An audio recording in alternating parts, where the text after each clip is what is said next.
The notification sound echoed through my empty hallway as I stood frozen with my packed suitcase by the front door. "You are not joining us. My husband thinks it's better to leave you behind this time." 21 years of single parenting, and my own daughter was uninviting me from the trip I'd already bought tickets for. The real gut punch? They were taking his parents instead, flying first class on the $47,000 I'd just transferred for their new house down payment.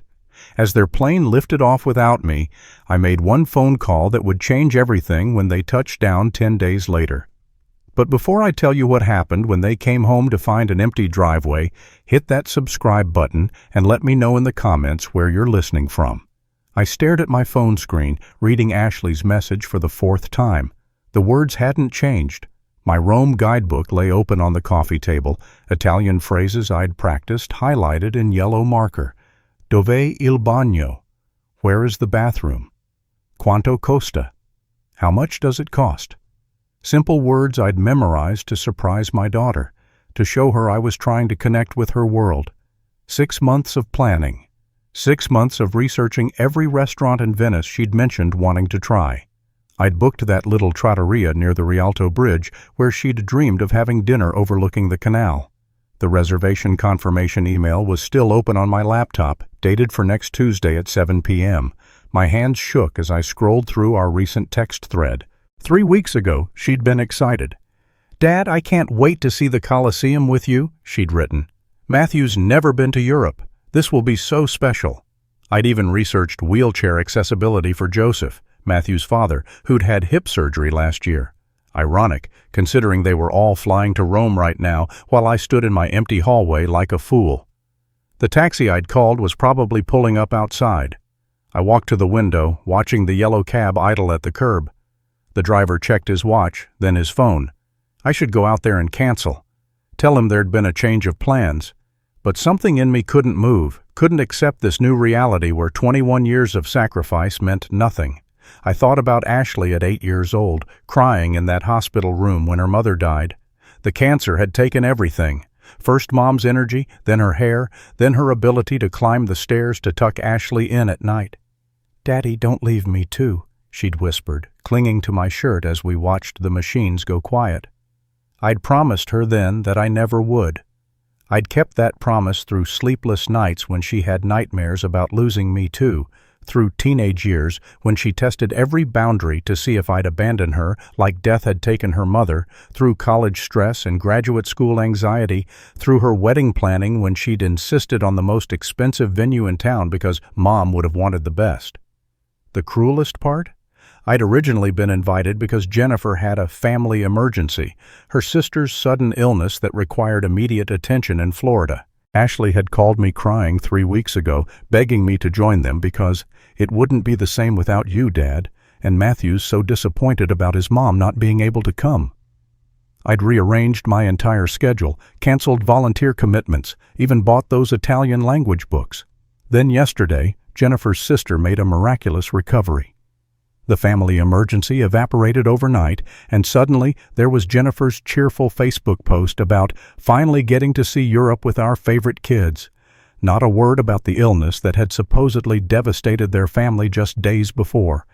Now she was choosing Matthew's parents over me. Jennifer and Joseph Davis, who'd raised their son to think $47,000 was just pocket change to throw around, who could casually fabricate family crises to manipulate vacation plans. I'd worked double shifts at the engineering firm for 3 years to save that money. 3 years of overtime, of skipped dinners, of falling asleep at my desk because Ashley needed a house and Matthew's credit isn't quite there yet, Dad. My phone buzzed. A notification from Facebook. Ashley had posted a photo from the airport lounge, her and Matthew clinking champagne glasses with Jennifer and Joseph. The caption made my stomach turn. Grateful for parents who raised us right, finally taking a real family vacation. The comments were already pouring in from their friends. "Your in-laws are so lucky. I wish my father-in-law was as cool as Joseph." I screenshot the post before I could stop myself. Something about that caption felt deliberate. Calculated. Parents who raised us right. What did that make me? The parent who raised her wrong? The taxi honked twice. I grabbed my suitcase and walked outside, the driver already looking annoyed as he rolled down his window. "Airport, right? You're running late, buddy."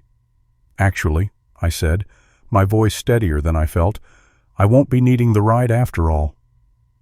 As the taxi pulled away, I stood on my front porch holding my suitcase, watching my neighbors' windows flicker with the blue glow of evening television. Normal families doing normal things. Not standing on their doorstep because their own daughter had just publicly humiliated them on social media. I pulled out my phone and dialed Amanda Moore's number. She'd been my lawyer when I'd bought this house, back when Ashley was in high school. More importantly, she'd been my friend since college. If anyone would understand the legal implications of what I was about to do, it would be Amanda. "Chris?" Her voice was warm, concerned. "Shouldn't you be on a plane right now?" "Amanda," I said, my voice barely above a whisper, "I need your help, and I need you to help me understand exactly what rights I have regarding that house down payment I just made." The silence on the other end stretched for several seconds. Then Amanda's voice, sharp and professional. "Chris, what happened? Tell me everything." "Start from the beginning," Amanda said, her voice shifting into lawyer mode. I could hear her settling into what I knew was her home office chair, the one that squeaked when she leaned back. "What exactly happened with Ashley?" I sank into my kitchen chair, the same one I'd sat in every morning for 8 years, reading the newspaper while Ashley got ready for school. The newspaper was still there, folded to the travel section. I'd circled the article about hidden gems in Rome, planning to surprise her with some off-the-beaten-path locations. "She uninvited me," I said simply. 3 hours before departure. Said Matthew thinks it's better to leave me behind. I told Amanda about the Facebook post, about the champagne photo with his parents. As I spoke, I opened my laptop and began scrolling through my banking history. The numbers told their own story. $47,000 for the house down payment just last week. $12,000 for Ashley's wedding dress. $8,000 for the honeymoon to Santorini they absolutely had to take because Matthew's college friends were all traveling to Greece. $22,000 for her graduate school tuition when she decided marketing wasn't challenging enough and she needed to pursue graphic design instead. "Chris," Amanda's voice cut through my mental accounting, "you said you need to understand your rights regarding the down payment. Are you on the mortgage?" "I'm the primary co-signer," I said, clicking on the PDF I'd saved from the bank. Matthew's credit wasn't good enough on his own. The loan officer said without my signature and income verification, they wouldn't qualify for anything in that neighborhood. Amanda was quiet for a moment, and I could hear her typing. "Send me that paperwork," she said finally. "All of it. The co-signer agreement, the down payment transfer records, everything." While I gathered the documents, my mind drifted back to the conversation I'd had with Ashley just 2 months ago. She'd been stressed about the wedding expenses, crying at my kitchen table about how everything cost more than she'd expected. "Dad, I know it's a lot to ask," she'd said, her eyes red from tears that seemed genuine at the time, "but could you help with the house? Matthew's been working so hard, but his marketing startup isn't profitable yet. We just need something to get us started." I'd hugged her then, remembering how small she'd felt in my arms when her mother died. "Of course, sweetheart. I want you to have everything I never could give you growing up." Now I wondered if those tears had been genuine or just another performance. Because looking at Matthew's Instagram posts from the past 6 months, his struggling startup seemed to afford plenty of expensive dinners and weekend trips to Napa Valley. "Chris?" Amanda's voice brought me back to the present. "I'm looking at the documents you sent. This is interesting." "What do you mean?" "Well, as the primary co-signer with the majority income verification, you have significant rights regarding this mortgage. But there's something else here." I could hear papers rustling. "Did you know Ashley applied for a separate line of credit using the house as collateral?" My blood went cold. "What?" $85,000 line of credit, approved just 3 days ago. And Chris..." Amanda paused, and I could hear the concern in her voice. "On this application, she listed you as deceased." The phone nearly slipped from my hand. "She what?" "Right here on the credit application. Father, Christopher Miller, deceased 2017. Amanda's voice was carefully controlled, the way it got when she was trying not to let her emotions interfere with facts. She forged your death certificate, Chris. This is fraud. I stared at the wall where Ashley's high school graduation photo hung, her smile bright and proud as she held her diploma. The daughter I'd raised alone, who I'd taught to drive, who I'd walked down the aisle just 6 months ago. She'd told the bank I was dead to get money behind my back. There's more, Amanda continued, her typing becoming more aggressive. I'm seeing some concerning patterns in the mortgage application documents. But Chris, I think you need to check your own email accounts and any shared devices. If Ashley has been planning financial moves behind your back, there might be more evidence of coordination. Each word felt like a physical blow. I thought about all the times Matthew had called me Dad Miller with that charming smile, how he'd hugged me at the wedding and thanked me for raising such an amazing woman, how he'd shaken my hand when I'd handed over the down payment check, looking me straight in the eye and saying, I promise I'll take care of her, Mr. Miller. You don't have to worry anymore. Amanda, hold on, I said, walking to my home office. Ashley and Matthew use my old laptop sometimes when they visit. Let me check if they left any accounts logged in. I opened the laptop, and sure enough, Ashley's email was still logged in from last weekend when she'd been helping me organize my digital photos. My stomach dropped as I scrolled through her sent items. Amanda, I said, my voice barely steady, I'm looking at Ashley's emails right now. There's one from last week to Matthew. Great news. Jennifer's sister is fine now. No surgery needed after all. So Jennifer can definitely come on the Europe trip. I'm going to uninvite Dad tomorrow. Jennifer was so excited when I told her we could make room for her instead. The silence on Amanda's end stretched for several seconds. Chris, are you saying Ashley planned this whole thing? The family emergency story was fake? I kept scrolling, finding more evidence of their discussions about my neediness and plans to manage Dad's expectations after they got the house settled. Email after email showing how they'd strategically manipulated my emotions and finances. Amanda, I said quietly, what are my options here? Legally, you can withdraw from the mortgage entirely since you're the primary co-signer. The bank will have to call the loan immediately. They won't carry it with just Matthew's income and credit score. She paused. But Chris, are you sure you want to do this? This is your daughter we're talking about. I looked at my phone, where Ashley's Facebook post was still open. 137 likes now. Jennifer Davis had commented, so grateful our son found someone raised with proper values. Joseph had added, this is what family looks like when everyone knows their place. Know their place. Like I was some kind of servant who'd forgotten his station. What else can I do legally? I asked. Well, fraud is a serious crime. I'd recommend reporting it immediately to protect yourself. As for the down payment, since the loan hasn't officially closed yet and you're the primary signatory, you could demand its return. Amanda's voice softened. Chris, I've known you for 20 years. You're one of the most generous, patient people I know, but you don't have to let them steal from you. Steal. That's exactly what this was, wasn't it? Not just the money, but something deeper. They'd stolen my dignity, my place in my own daughter's life, my role as her father, and they'd done it publicly, making sure everyone knew that Christopher Miller wasn't good enough for their real family vacation. Send me everything I need to sign, I told Amanda. I want that down payment back, and I want my name off that mortgage. Chris, think about this carefully. Once you do this, there's no going back. Ashley will what? I interrupted, surprised by the steel in my own voice. Stop talking to me? She's already done that. Choose someone else's family over mine? She's already done that too.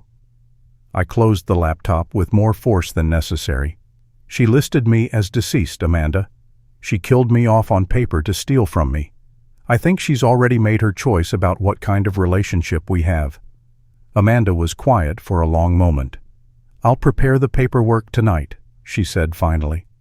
Chris, for what it's worth, I think you're doing the right thing. Sometimes the people we love most are the ones who take advantage of us the worst. After I hung up, I sat in my kitchen as the house grew dark around me. Through the window, I could see the Hendersons next door settling in for their evening routine. Him reading the paper, her working on a crossword puzzle. Married 42 years, they'd told me once. 2 kids, 5 grandchildren, all living within driving distance. A real family that actually wanted to spend time together. My phone buzzed with another Facebook notification. Matthew had posted from the plane, 35,000 feet and loving every minute with the people who matter most. People who matter most. I screenshot that one too. The call came at 11 p.m. my time, which meant it was 5 a.m. in Rome. Ashley's voice was shaky, higher pitched than usual. I'd been expecting this call since Amanda had filed the paperwork that afternoon. "Dad, what's going on? I got this crazy email from the bank about the mortgage being withdrawn." I set down my coffee cup carefully, watching the liquid settle. I'd been up all night, organizing documents, printing emails, preparing for this conversation. The kitchen table was covered with evidence of their deception: bank statements, credit applications, screenshots of their social media posts mocking me. "Ashley," I said, my voice steadier than I'd expected, "we need to talk about some documents I found. Specifically, why did you tell the bank I was dead?" The silence stretched across 5,000 miles of the Atlantic Ocean. I could hear voices in the background, Matthew saying something urgent, Jennifer's higher pitch cutting through. They were all awake now, huddled around Ashley's phone in some expensive European hotel room, trying to figure out how their careful plan had unraveled. "Dad, I can explain that." Ashley's voice cracked. "It wasn't supposed to be permanent. We just needed the credit line to cover some wedding expenses, and your name being on the application would have complicated things." "Complicated things?" I stood up, walking to the window. The street was empty except for Mr. Peterson's cat, the orange tabby that had been hunting mice in our neighborhood for 6 years. Even the cat knew where it belonged. "Ashley, you declared me legally dead to steal $85,000. That's not complicated. That's fraud." "We weren't stealing," Matthew's voice, loud enough that he'd grabbed the phone. "We were going to pay it back. You act like we're criminals, but you're the one who's being dramatic about a simple misunderstanding." "A simple misunderstanding?" I almost laughed. "Matthew," I said, my voice dropping to the tone I'd used when Ashley was a teenager and had pushed too far, put Ashley back on the phone. "No, I think we should handle this man to man," Matthew continued, and I could hear the coaching in the background, Jennifer's voice urging him on, Joseph saying something about standing up to bullies. "Man to man?" I repeated.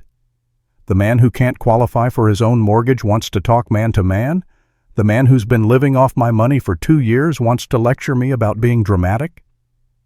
2 years of paying for their dates because Matthew's startup wasn't cash flow positive yet. 2 years of covering their rent when his business had temporary setbacks. 2 years of treating him like the son-in-law I thought he'd become, only to discover he'd been planning to cut me out the moment the house was secured. "Your money?" Matthew's voice went up an octave.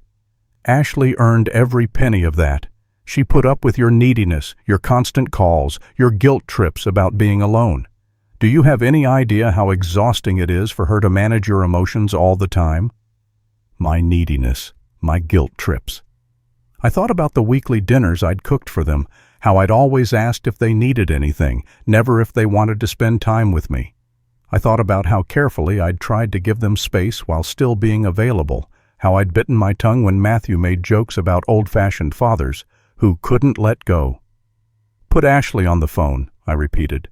I heard rustling, whispered arguments, then Ashley's voice again, smaller now. "Dad, please, you're scaring me. Jennifer says you might be having some kind of breakdown since Mom died." "Ashley." I sat back down, looking at the fraud documentation Amanda had prepared. "Do you remember what you told me when your mother was dying? When you were 8 years old and afraid I'd leave you too?" "Dad, don't."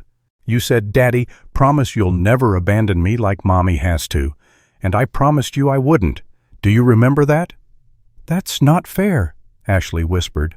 21 years of single parenting, soccer games, dance recitals, helping with homework until midnight, working double shifts to pay for your college, your wedding, your house down payment." My voice was getting stronger with each word. "And you thanked me by publicly humiliating me on Facebook and declaring me dead to steal from me." "We weren't stealing," Matthew had grabbed the phone again. And that Facebook post wasn't about you. God, not everything is about you, Chris. Really?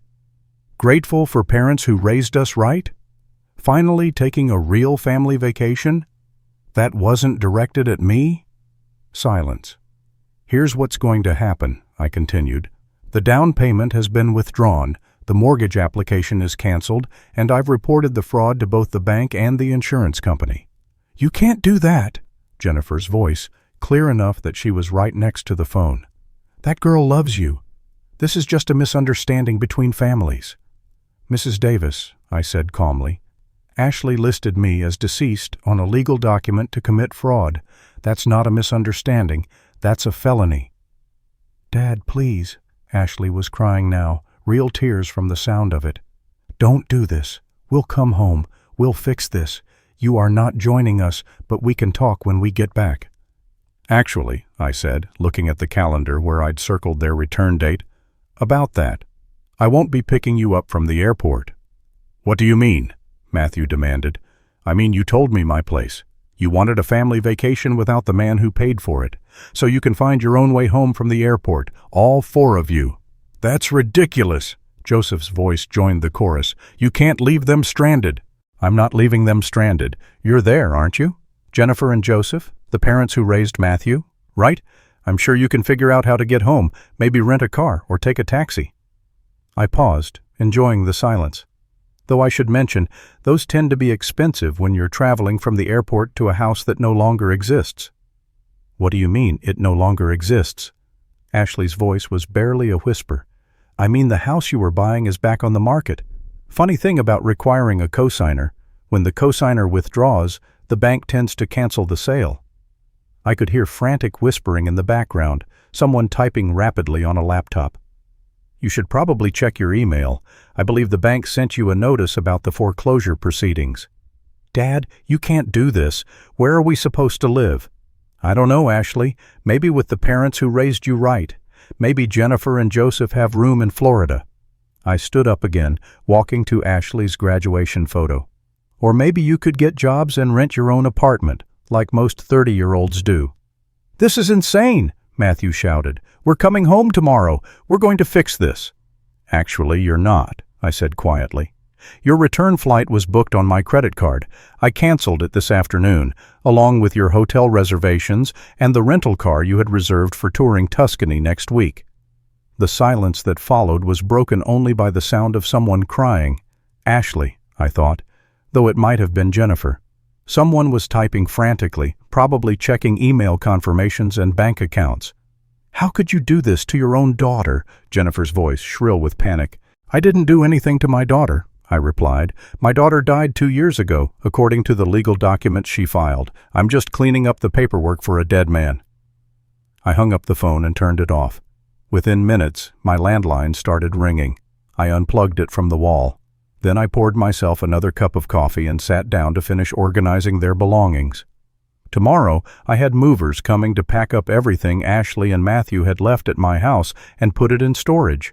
After all, dead men don't need to store their children's things. The house felt different already, lighter somehow, like a weight I hadn't realized I was carrying had been lifted from my shoulders. For the first time in years, I wasn't waiting for Ashley to call, wasn't wondering if I'd said the right thing or given enough money or been supportive enough. I was free. The frantic calls started at 6 a.m. European time. My phone, which I'd turned back on to coordinate with the moving company, buzzed with notifications every few minutes. Voice messages, text messages, emails, all with the same desperate undertone that I'd grown used to over the years, but now it sounded different. Now they needed something from me, instead of just expecting it. I was in my kitchen, making breakfast for one person for the first time in months, when Ashley managed to get through. Dad, please answer. Please. We're stuck in Rome, and the hotel is saying our credit card was declined for the extended stay. Matthew's been on the phone with the bank for 2 hours, and they're saying all our accounts are frozen because of some fraud investigation. I cracked 2 eggs into the pan, listening to the sizzle. 2 eggs instead of the 6 I usually made when Ashley and Matthew came by for Sunday breakfast, back when they used to visit instead of just calling when they needed money. Dad, are you there? Please, I know you're angry, but we can fix this. We just need help getting home. Can you please book us a flight or send money for the hotel? We're supposed to check out in 2 hours and we don't have anywhere to go. I buttered my toast while listening to the message, wondering when exactly Ashley had stopped asking for things and started demanding them. When was, "Can you help us?" become, "You need to do this"? The next message was from Matthew, his voice tight with forced control. "Chris, this has gone far enough. I get it, you're upset about the vacation thing, but you're being incredibly childish. Ashley is crying, my parents are worried sick, and you're destroying our credit for what? Some petty revenge because your feelings got hurt?" Petty revenge. I almost smiled. If this was petty, what would significant revenge look like? Jennifer's voice came next, syrupy sweet with fake concern. "Chris, honey, I think you might be having some kind of episode. This isn't like you. When we get home, maybe we should talk about getting you some help. Grief counseling, or maybe some medication to help with the depression." I deleted that one without finishing it. But Joseph's message made me put down my fork. "Listen here, you selfish bastard. I don't know what kind of man abandons his daughter in a foreign country, but Ashley deserves better than you. We're going to make sure everyone knows exactly what kind of father you really are. By the time we're done, your reputation in this town will be destroyed." Threats now. Interesting how quickly their masks had come off once they realized I wouldn't be their ATM anymore. My doorbell rang. Through the peephole, I could see Amanda Moore standing on my porch with a thick manila envelope and 2 cups of coffee from the shop downtown. I'd called her at dawn to make sure everything was progressing legally. "You look better than I expected," Amanda said, handing me one of the coffees as she settled into my living room chair. "How are you holding up?" "Surprisingly well," I said, and meant it. "What's the legal status?" "The fraud investigation is moving fast. The bank is taking this seriously. Apparently, Ashley and Matthews isn't the first case of someone declaring a family member dead to get around cosigner requirements." Amanda opened the envelope, spreading documents across my coffee table. "The insurance company is pressing charges, the house sale is officially canceled, and the down payment has been returned to your account." "And the credit line they took out?" "Frozen and under investigation. Matthew's business accounts are also frozen pending the fraud review." Amanda's expression was professionally neutral, but I caught the hint of satisfaction in her voice. "There's something else, though. I got a call from a lawyer in Florida this morning. Apparently Jennifer and Joseph Davis hired legal representation." "To sue me?" "To threaten to sue you. For intentional infliction of emotional distress and abandonment of family duty." Amanda pulled out another document. "Their lawyer sent this threatening letter about how you've maliciously destroyed their son's marriage and financial stability." I read through the letter, noting the aggressive language and formal threats.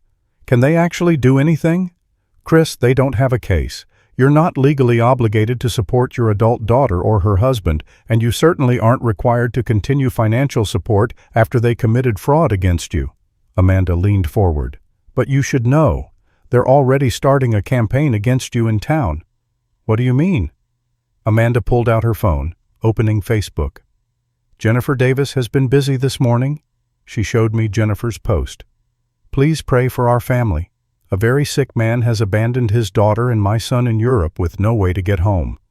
Ashley is devastated, and Matthew is trying to be strong, but this kind of mental cruelty from a parent is unforgivable.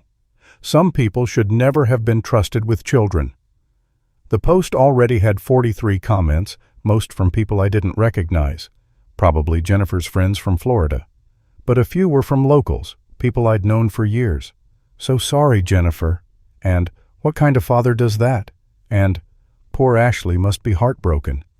"She's telling everyone you had a mental breakdown and abandoned them," Amanda continued. "Joseph posted something similar, claiming you're dangerous and that they're worried about your mental state." I scrolled through the comments, noting how Jennifer was responding to each one with more details about my erratic behavior and concerning isolation since my wife died. She was painting a picture of a grieving widower who'd lost his grip on reality and was lashing out at his innocent daughter. "They're good at this," I observed. "They've had practice. I did some research on the Davis family this morning. Amanda pulled out another file. This isn't the first time they've been involved in financial manipulation. Joseph was sued by his own brother 10 years ago for similar issues, convincing the brother to co-sign loans that Joseph then defaulted on. The case was settled out of court. I wasn't surprised. People who were comfortable with fraud usually weren't first-time offenders. My phone rang. Ashley again. This time I answered. "Dad!" Her voice was breathless with relief. "Thank God. Listen, we figured out a solution.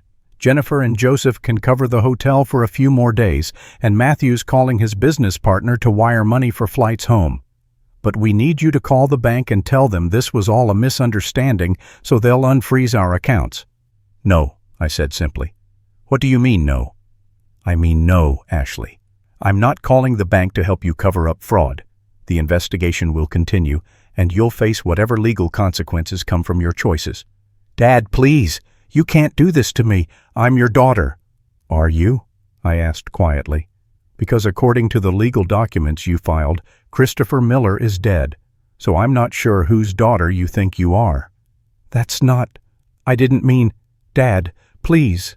I made a mistake. One mistake. Don't destroy my whole life because of one mistake." "One mistake?"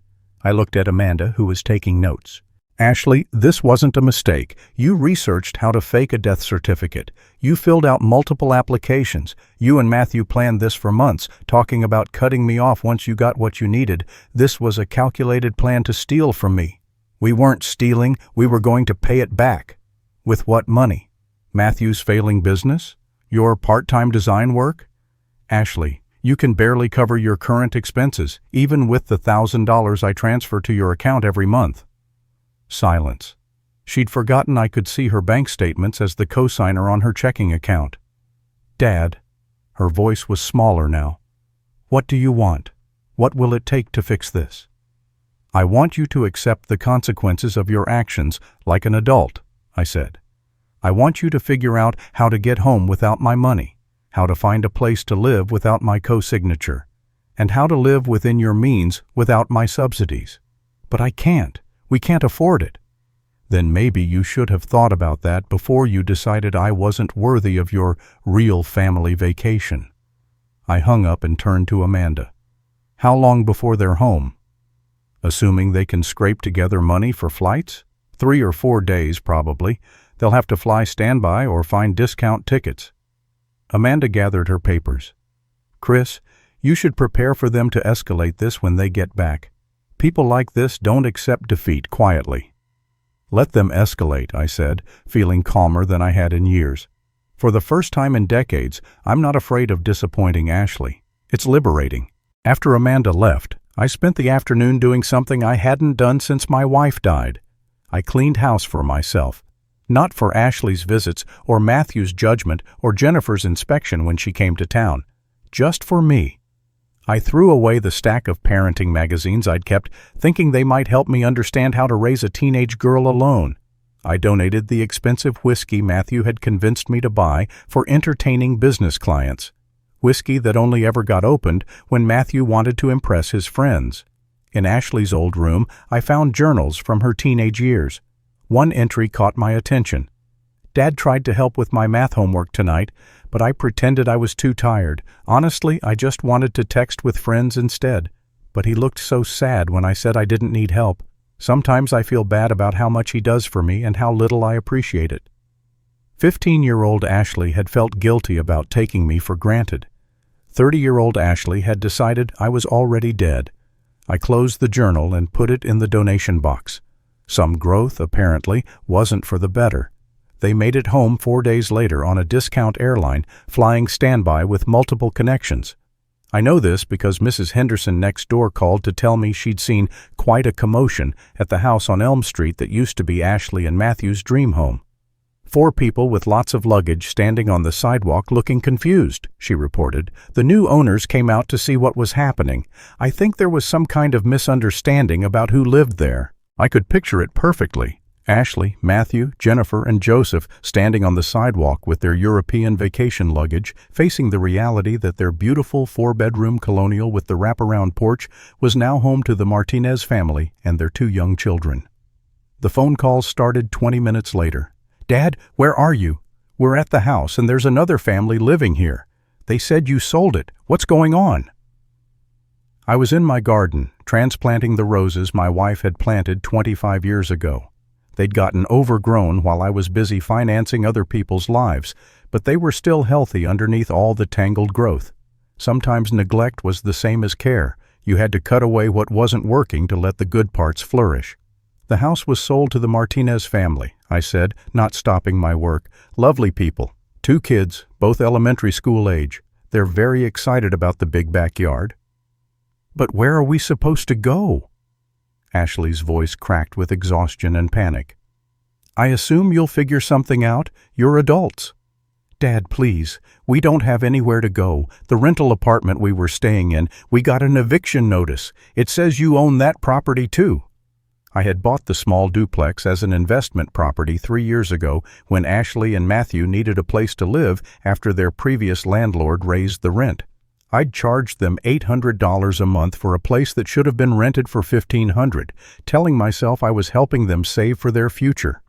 Now I realized I'd been enabling them to live beyond their means while building no real financial skills. "The eviction notice gives you 30 days, I said, pruning a particularly stubborn branch. "That should be enough time to find alternative housing." "Alternative housing? Dad, we don't have jobs. Matthew's business accounts are still frozen, and I can't get freelance work when clients think I'm involved in some kind of fraud investigation." "Then maybe you should have considered those consequences before you committed fraud." "We didn't commit fraud," Matthew's voice, loud enough that he'd grabbed the phone. "This is all a misunderstanding that you're blowing out of proportion."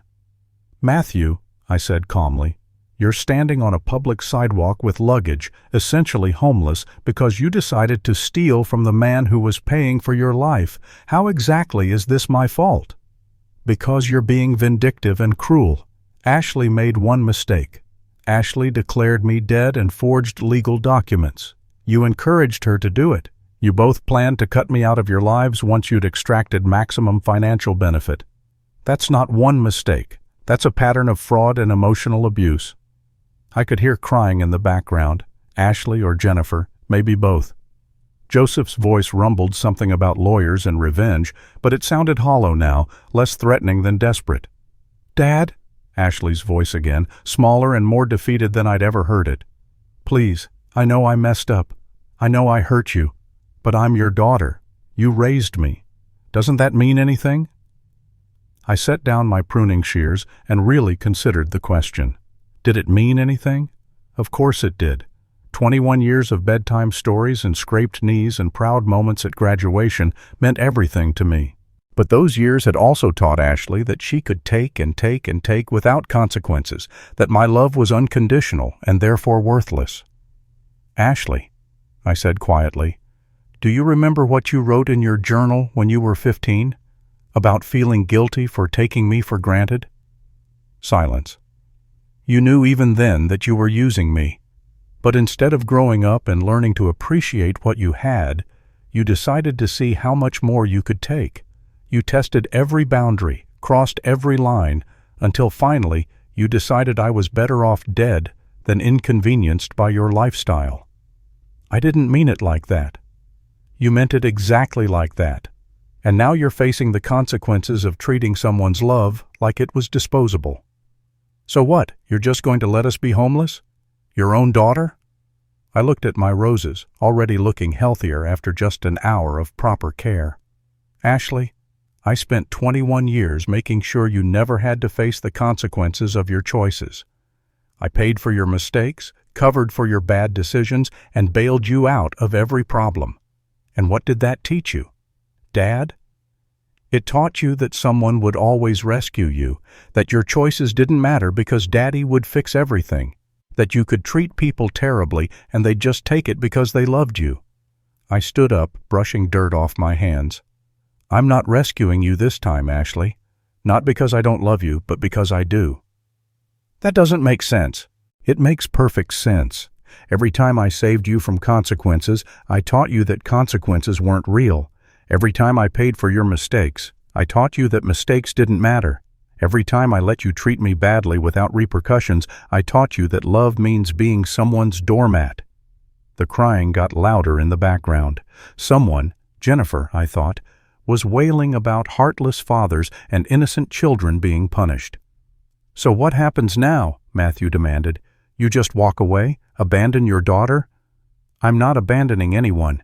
Ashley knows my phone number. When she's ready to have an adult relationship based on mutual respect instead of financial extraction, she can call me." "What does that even mean?" "It means she needs to figure out how to support herself, how to live within her means, how to take responsibility for her choices, how to treat people with kindness instead of entitlement." I picked up my gardening tools, ready to go inside. "When she's learned those things, we can talk about rebuilding our relationship." "And until then?" "Until then, you're all adults who are capable of solving your own problems." I hung up and turned off my phone again. Through my kitchen window, I watched the sunset paint my backyard golden. My roses would need daily care for a while, but they'd bloom beautifully next spring if I stayed consistent with the maintenance. Some things were worth the patient, steady work of proper cultivation. Others, apparently, had to learn to grow on their own. 2 hours later, Amanda called my landline. "Chris, I just wanted to check in. I heard through the local gossip network that Ashley and company are staying at the Motel 6 by the highway." "All 4 of them?" "According to my source at the front desk, they got 2 adjoining rooms, and there's been a lot of arguing and crying. Jennifer Davis tried to use her credit card to extend their stay, but apparently there are some issues with their finances too." I wasn't surprised.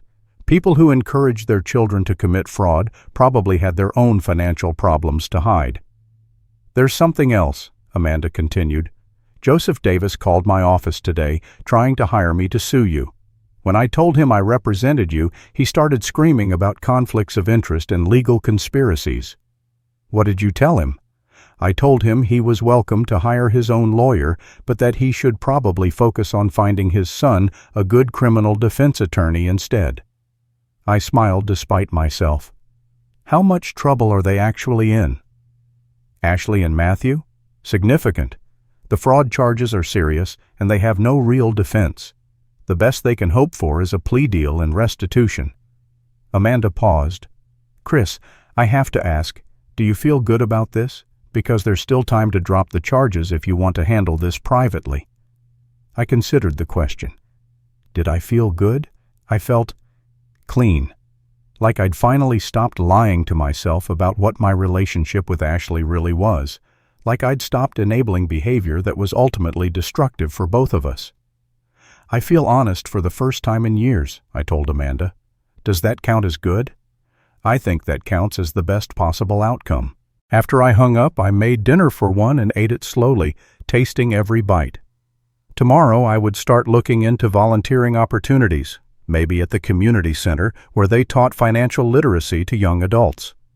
I had some experience now in recognizing when someone was being taken advantage of, and maybe, eventually, Ashley would figure out how to be the daughter I'd tried to raise instead of the entitled stranger she'd become. But that was her choice to make.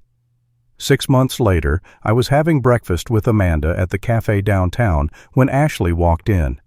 I recognized her immediately, despite the changes. She looked thinner, older somehow, wearing clothes that were clean, but clearly not new. Her hair was pulled back in a simple ponytail instead of the expensive styling she used to favor. She saw me at the same time I saw her, and for a moment we both froze. Then she walked over to our table, her steps careful and deliberate. "Dad?" Her voice was quiet, uncertain. Could I talk to you? When you're finished with breakfast?" Amanda looked between us, then gathered her purse. "I should get going anyway. Chris, call me later." She squeezed my shoulder as she left, whispering, "Take your time. Trust your instincts." Ashley sat down across from me, her hands folded in her lap like she was in a job interview.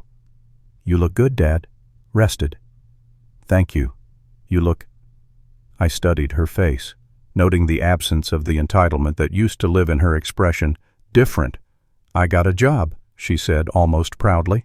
Full-time at the marketing firm downtown. It's entry-level, but it's honest work and it pays enough for me to rent a studio apartment across from the community college. What about Matthew? Ashley's face tightened slightly. Matthew and I are divorced. The fraud charges, they changed things between us. Or maybe they just revealed things that were already there. She looked down at her hands. He blamed everything on me, said I manipulated him into going along with my schemes.